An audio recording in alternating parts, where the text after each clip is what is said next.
जय हिंद। मैं हूं कर्नल दानवीर और आप देख रहे हैं मेरा YouTube चैनल दानवीर सिंह।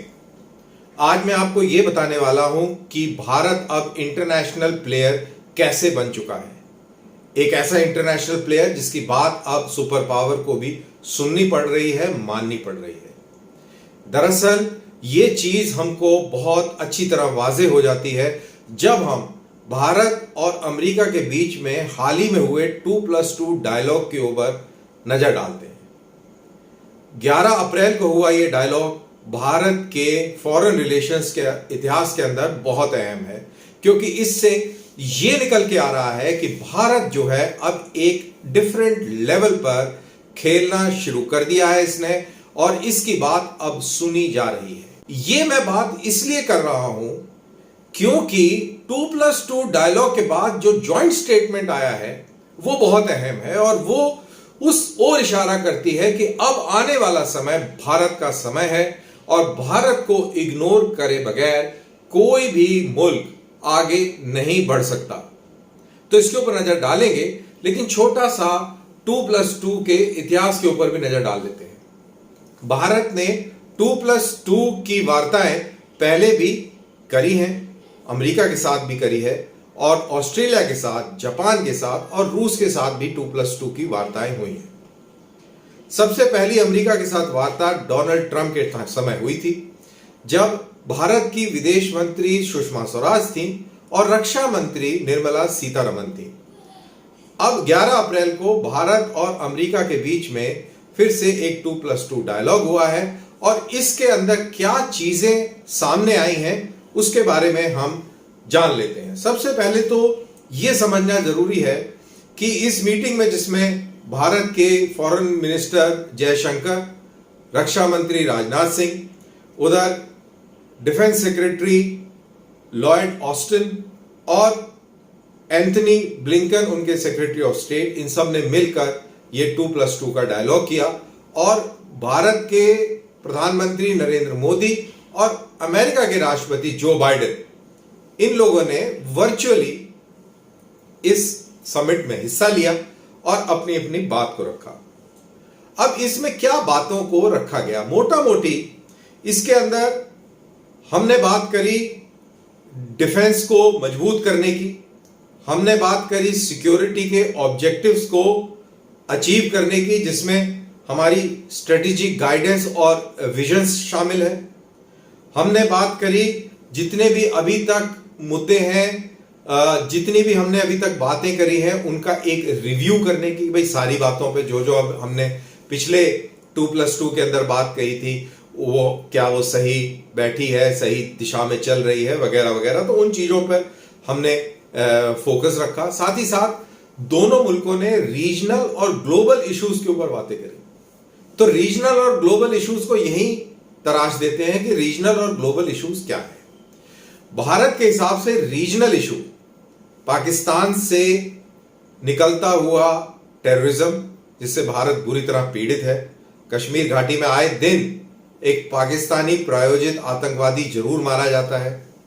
आए दिन भारत की सीमा से घुसपैठ की घटनाओं की खबर सुनते हैं।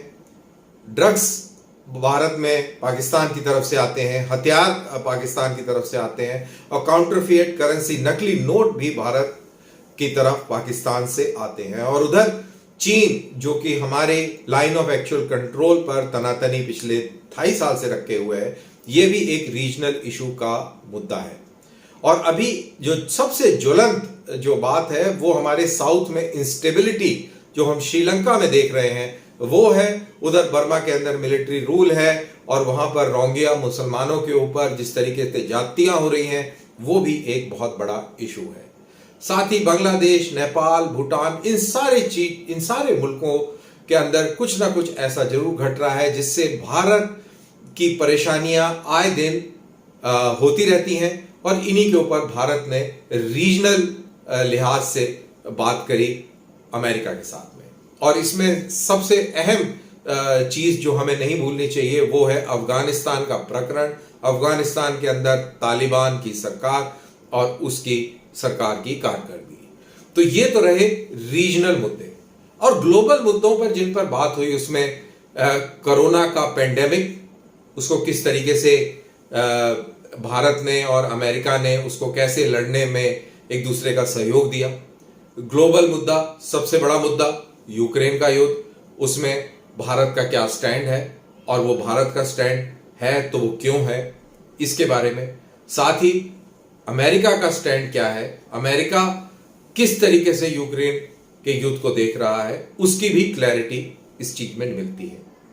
साथ के साथ साउथ चाइना सी के अंदर चाइना का क्या खेल चल रहा है, लेटेस्ट क्या है और उसको काउंटर करने के लिए किस तरीके से जो हमने योजनाएं बनाई हैं, क्या वो सही दिशा में चल रही हैं, क्या उसके अंदर और विचार करने का जरूरत है या नहीं है, इन सारे मुद्दों के ऊपर भारत और अमेरिका के बीच में बातचीत हुई। अब बात करते हैं उस जॉइंट स्टेटमेंट की जिसकी वजह से मैं ये कह रहा हूं कि भारत अब दुनिया के प्लेटफॉर्म पर आ गया है जहां पर उसको नजरअंदाज नहीं करा जा सकता। तो ये जॉइंट स्टेटमेंट जो था, ये जॉइंट स्टेटमेंट दरअसल यूक्रेन का ह्यूमैनिटेरियन क्राइसिस को लेकर था, क्वाड लीडर के समिट के बारे में था, आसियान मुल्कों की सेंट्रलिटी के बारे में था, यानी कि जो तो हमारे साउथ ईस्ट एशिया के जितने भी मुल्क जो आसियान के अंदर हैं उनको बीच में रखकर और उनके चारों तरफ प्लानिंग की जो जरूरत है उस चीज के बारे में इस में हाईलाइट किया गया।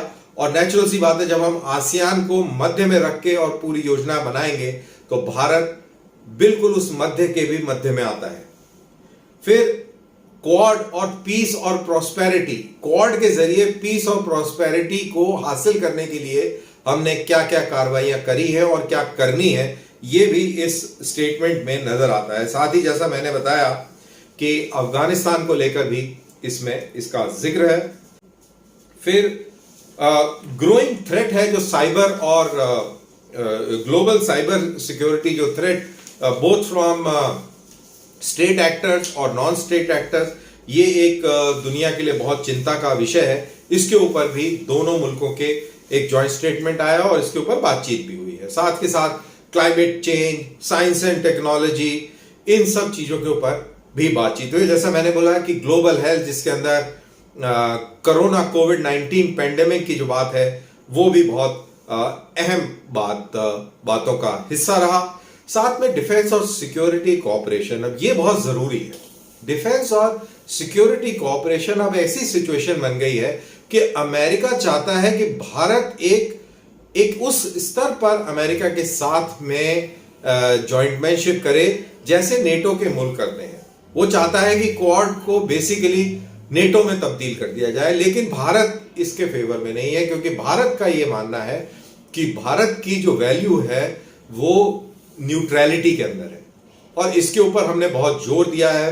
जबकि अमेरिका की तरफ से कई लोगों ने ये बात कही है कि अभी नॉन अलाइंड मूवमेंट के जो सिंड्रोम्स हैं उससे बाहर निकल के और भारत को क्लियर कट पक्ष लेना चाहिए, लेकिन भारत इस चीज से गुरेज करता है और भारत के इंटरेस्ट के अंदर ये नहीं है। देख लीजिए, जो भी मुल्क बात करता है वो अपने नेशनल इंटरेस्ट को देखकर बात करता है, कोई किसी की भलाई के लिए बाहर नहीं निकलता है। ये दुनिया बहुत कठोर है, सब अपना ही इंटरेस्ट, अपना ही मफाद देखते हैं और अमेरिका भी अपना ही इंटरेस्ट देख रहा है जब वो भारत को कहता है कि आप क्वाड में और या क्वाड को नेटो की तरह एक ग्रुपिंग में तब्दील करने में मदद करें, लेकिन भारत इस चीज से गुरेज करता है। लेकिन उसके बावजूद भारत और अमेरिका का डिफेंस एक सिक्योरिटी कोऑपरेशन का पैक्ट है जिसके तहत हमने space, cyber, information, intelligence sharing, reconnaissance, इन सब के ऊपर हमारे बीच में तालमेल है। साथ ही साथ हम बैका की बात करते हैं, लिमोआ की बात करते हैं, डिफेंस टेक्नोलॉजी के ऊपर हम इंटरेक्शन की बात करते हैं, कोऑपरेशन की बात करते हैं। साथ ही हम अनआर्म्ड सिस्टम्स और intelligence, surveillance, target acquisition, reconnaissance जैसी भी बातें करते हैं। साथ ही साथ हम ये भी बात करते हैं कि हमारे बीच के अंदर इस तरीके का माहौल हो, इस तरीके की हमारी कोऑपरेशन हो कि हमारी जो डिफेंस की सप्लाई चेन्स हैं वो किसी भी हालत में उनमें कोई रुकावट या प्रॉब्लम ना आए। अब वो इसलिए जरूरी है क्योंकि अब चाइना के साथ भी आपने दो दो करना है। आपने देखा कि कैसे यूक्रेन के युद्ध से भारत जैसे मुल्क को डिफेंस सप्लाई में फर्क पड़ा। देखिए हमारे पास जो एयर डिफेंस सिस्टम है 95% रशियन है। हमारे पास जो लड़ाकू जहाज है मेरे ख्याल से 70% रशियन ओरिजिन के हैं। इसी तरह हमारी जो नेवी के जो जहाज है, नेवी के जो पानी के जहाज है, नेवी के जो हवा के जहाज है, विमान है, अगर इन सब की भी बात करी जाए तो ये भी 70 से 75% रशियन ही है। और अब इस यूक्रेन युद्ध के बाद हमें ये चिंता हो गई थी कि कहीं हमारी सप्लाई चेन के ऊपर फर्क ना पड़े, और थैंकफुली वो नहीं पड़ा है। हमने देख रहा कि S-400 की सप्लाईज निरंतर जारी है और अभी भी मेरे ख्याल से कल ही कुछ उधर भी कोई एक प्रोग्रेस हुई है। तो ये तो है भारत और अमेरिका के बीच में कोऑपरेशन की बात। तो हम उस लेवल पर लेके जाना चाहते हैं जहां पर हमारी डिफेंस की जो सप्लाई चेन है उसके अंदर कोई रुकावट ना हो। लेकिन भारत ये नहीं चाहता कि हमारी डिपेंडेंस रशिया की तरह अब रशिया से हटके और अमेरिका पे हो जाए। तो इसलिए भारत ने लाइन ली हुई है आत्मनिर्भर, सेल्फ रिलायंस की, मेक इन इंडिया की। तो भारत कहता है कि आप डायरेक्ट टेक्नोलॉजी ट्रांसफर इनिशिएटिव के तहत, DTI के तहत आप हमें टेक्नोलॉजी ट्रांसफर करें और भारत के अंदर ही इक्विपमेंट बनाएं। अब अमेरिका भी हमको देने को तैयार है। वो कहता है ठीक है जी, आप F-16 की पूरी असेंबली लाइन ले लीजिए, आप F-18 जो नेवी के नया जो युद्धपोत आ रहा है उसके ऊपर जो जहाज हमने खड़े करने हैं उसके अभी ट्रायल होने वाला है गोवा में, तो उसके लिए F-18 का ट्रायल होगा। तो वो कहता है कि हम आपको F-18 दे देते हैं, लेकिन इंडिया इन सब के लिए तैयार नहीं है क्योंकि ये सारी की सारी 4th जनरेशन टेक्नोलॉजीज के एयरक्राफ्ट है और हमको और मॉडर्न एयरक्राफ्ट चाहिए। अब अमेरिका इन एयरक्राफ्ट को अपनी नेवी में नहीं भर्ती कर रहा है, अब वो धीरे धीरे उनको फेज आउट कर रहा है, लेकिन हमको वो पैकेज करके एक नए सिरे से देने की प्रयास कर रहा है। और हम ये कहते हैं कि भाई नहीं, हमें एकदम जदीद तरीन हाई एंड टेक्नोलॉजी दीजिए, तब हमारी आगे बात बनेगी। तो क्या अमेरिका वो सब देगा या नहीं देगा? मेरे को नहीं लगता कि वो एकदम बड़ी आसानी से देगा, क्योंकि कोई भी मुल्क अपनी जो मोनोपोली है वो ऐसे नहीं छोड़ेगा। तो बहरहाल ये भारत और अमेरिका के बीच में इस तरीके की बात डिफेंस कोऑपरेशन को लेके हो रही है। काफी एडवांसमेंट है और अभी लेटेस्ट ये भी आया है कि लिम्यो की तरह LEMAO ये लॉजिस्टिक्स का ये अरेंजमेंट है और इसके तहत अब अमेरिकी वॉरशिप्स, अमेरिकी बेड़े, जंगी बेड़े के युद्धपोत अब भारत के पोर्ट्स के ऊपर रुक भी पाएंगे, अपने आप को रिप्लेनिश भी कर पाएंगे, यानी कि तेल, पानी, खाना ये भी ले पाएंगे। साथ के साथ कोई अगर रिपेयर की बात हो तो रिपेयर भी वहां पर संभव होगा। और ऐसा ही रेसिप्रोकल अरेंजमेंट भारत के युद्धपोतों के साथ भी होगा। और ये बहुत इसलिए अहम है क्योंकि अब जब हम चाइना से टक्कर लेने की बात करते हैं, हमारी नेवी ब्लू वाटर नेवी हो गई है और हमारा बेड़ा बढ़ते जा रहा है और हमारी जो ड्यूटी है अब वो प्रशांत महासागर यानी कि पैसिफिक ओशन के अंदर भी हमारी रिस्पॉन्सिबिलिटीज बढ़ती जा रही हैं। तो आप ये मान के चलिए कि अगर पैसिफिक ओशन के अंदर हमें कोई जरूरत पड़ती है हमें रिपेयर कराने की, तो क्या हमें इंडिया वापस आना पड़ेगा या हमें वहां पे कहीं जापान के किसी पोर्ट पर या ऑस्ट्रेलिया के किसी पोर्ट पर या अमेरिका के हवाई आइलैंड के ऊपर जाकर अपने रिपेयर एंड रिफिट कराकर और फिर से प्रशांत महासागर में निकलकर अपनी ड्यूटी को सरंजाम देना पड़ेगा। तो इस लिहाज से बहुत इंपॉर्टेंट है अमेरिका के लिए इंडियन ओशन के लिहाज से और भारत के लिए साउथ चाइना सी और पैसिफिक ओशन के लिहाज से ये बहुत इंपॉर्टेंट और अहम अरेंजमेंट है। अब फाइनली जो बात है कि जो मैंने कहा कि अब भारत को आप इग्नोर नहीं कर सकते, भारत को अब आप कंधा नहीं मार सकते, भारत के साथ आप जबरदस्ती नहीं कर सकते। वो समय था जब पाकिस्तान का नाम लेना अमेरिका पसंद नहीं करता था। वो हमेशा भारत और पाकिस्तान को हाइफिनेटेड रिलेशन में देखता था। वो भारत पाकिस्तान को देखता था जैसे AfPak region, Afghanistan Pakistan को जोड़कर देखा जाता है, ऐसे ही वो भारत पाकिस्तान को या पाकिस्तान भारत को इस तरीके से जोड़कर देखता था। लेकिन पिछले कई सालों से हम देख रहे हैं कि ये जोड़ जो था, ये जोड़ अब खत्म हो गया है, क्योंकि पाकिस्तान और भारत के अंदर एक ऐसी असिमेट्री, ऐसी एक डिफरेंस पैदा हुआ है जो कि पाटना बहुत मुश्किल है। ये डिफरेंस आपका इकोनॉमी में, ये डिफरेंस आपके बहुत सारे सोशल इंडिकेटर्स में, ये आपका प्रेस फ्रीडम को लेकर, ये आपका डेमोक्रेसी को लेकर और इसी तरीके की बहुत सारी चीजों को लेकर ये डिफरेंस बहुत बढ़ गया है। और साथ के साथ मिलिट्री के बीच में एक बहुत जबरदस्त डिफरेंस सामने आके खड़ा हुआ है। और यही कारण है कि पाकिस्तान के चीफ कहते हैं कि भारत के साथ में हमें अच्छे रिश्ते चाहिए। वो दरअसल मजबूती को और ताकत को सलाम कर रहे हैं। ये दरअसल वो तस्लीम कर रहे हैं कि अब जो मेरा प्रतिद्वंद्वी है वो काफी मजबूत और स्ट्रांग हो गया है।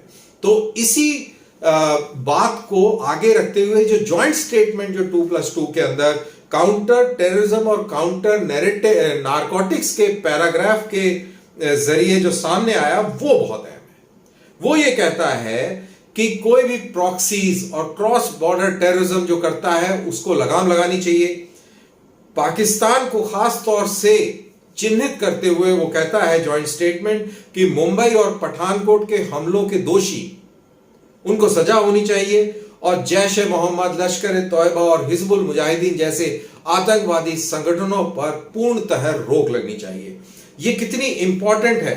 और ये आगे जॉइंट स्टेटमेंट ये कहता है कि पाकिस्तान का नाम लेके कहता है कि पाकिस्तान को इरिवर्सिबल एक्शंस लेने पड़ेंगे, लेने चाहिए और लेने पड़ेंगे कि उसकी टेरिटरी से, उसकी जमीन से कोई भी क्रॉस बॉर्डर आतंकवाद की घटना ना हो। देखिए कितनी बड़ी चीज है ये वही अमेरिका है जो पाकिस्तान का नाम लेने से गुरेज खाता था। और ये भारत कितने समय से कह रहा है कि देखिए ये मुल्क हमारे देश में दहशतगर्दी करता है और उसके ऊपर कोई तवज्जो नहीं देता था। एक समय था, लेकिन अब हम देख रहे हैं कि कुछ सालों से इसके ऊपर तवज्जो भी हो रही है। और मेरे ख्याल से शायद ये पहली बार इतने क्लियर और इतने स्ट्रॉन्ग टर्म्स में, इतनी स्ट्रॉन्ग भाषा में इस चीज का जिक्र इस जॉइंट स्टेटमेंट में किया गया है। तो ये जो एक बात है जो इंडिया और अमेरिका के रिलेशनशिप में जो पाकिस्तान का जो एंगल रहता था हमेशा से, जिसको अमेरिका छुपाने की, दबाने की और साइड करने की कोशिश करता था, वो अब नहीं किया है। और अब बिल्कुल खुलकर सामने आकर अमेरिका ने भारत के साथ ये जॉइंट स्टेटमेंट दिया है। इसलिए ये बहुत अहम है और इसीलिए मैं कहता हूं कि भारत को अब इग्नोर करना आसान नहीं है, क्योंकि हमने यूक्रेन के युद्ध के बाद देख लिया कि भारत एक लीडरशिप रोल में आ चुका है। अब रिसेंटली की आप ये सुनिए और सुन के आपको दंग रह जाएंगे, और वो ये है कि जब यूक्रेन और रशिया के बीच में ये जंग होनी शुरू हो गई तो लोगों को घबराहट पैदा हो गई, क्योंकि बहुत बड़ा हिस्सा गेहूं का, अनाज का, वीट का इसी इलाके से आता है। यूक्रेन आप ये कह लें कि दुनिया का वीट बोल है, और यहां पर जब खेती इस साल पूरी ध्वस्त हो गई है इस लड़ाई के चलते, तो लोगों में टेंशन हो गई कि अब क्या होगा। और इसी के मद्देनजर जयशंकर ने कहा कि हमारे पास इतना अनाज है कि हम पूरी दुनिया को खिला सकते हैं। समझिए आप, ये कितनी बड़ी बात है। भारत का विदेश मंत्री ये कहता है कि हमारे पास इतना गेहूं है कि हम पूरी दुनिया को खाना खिला सकते हैं। याद रहे ये वही 1950 का मुल्क है। 1950 के दशक की याद करें, याद ना हो तो आप गूगल करें। PL 180 के तहत आपको राहत दी जा रही थी, आपको अनाज दिया जा रहा था, क्योंकि आपके देश में अकाल पड़ा था। और वो मुल्क जो अपने खाने के लिए, जिसके पास अनाज के दाने नहीं थे और दुनिया उसको खैरात में दे रही थी, आज वो मुल्क पूरी दुनिया को कह रहा है कि चिंता करने की बात नहीं है, हमारे पास है बॉस, हमारे पास बहुत वीट है और हम पूरी दुनिया को खिला सकते हैं। तो ये फर्क है। और श्रीलंका में हमने तकरीबन 21 से 25 मेट्रिक टन चावल दे दिया है। उसको चावल दे दिया, वहां पर लोग भूखमरी की कगार पर खड़े हैं क्योंकि वहां पर इकोनॉमिक क्राइसिस है। वहां पर भारत ने 25-26 मैट्रिक टन राइस पहुंचा दिया है।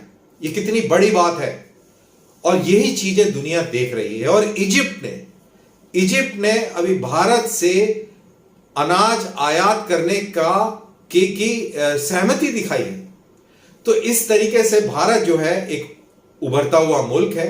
हमने देखा कि यूक्रेन के युद्ध के दौरान एक के बाद एक बड़ा नेता, चाहे वो रशिया का फॉरेन मिनिस्टर हो, अमेरिका के डिप्लोमैट्स हो, ब्रिटेन के डिप्लोमैट्स हो, ये सब के सब भारत में एक के बाद एक आते गए और सब भारत की ओर लीडरशिप के लिए नजरें गड़ाए हुए हैं।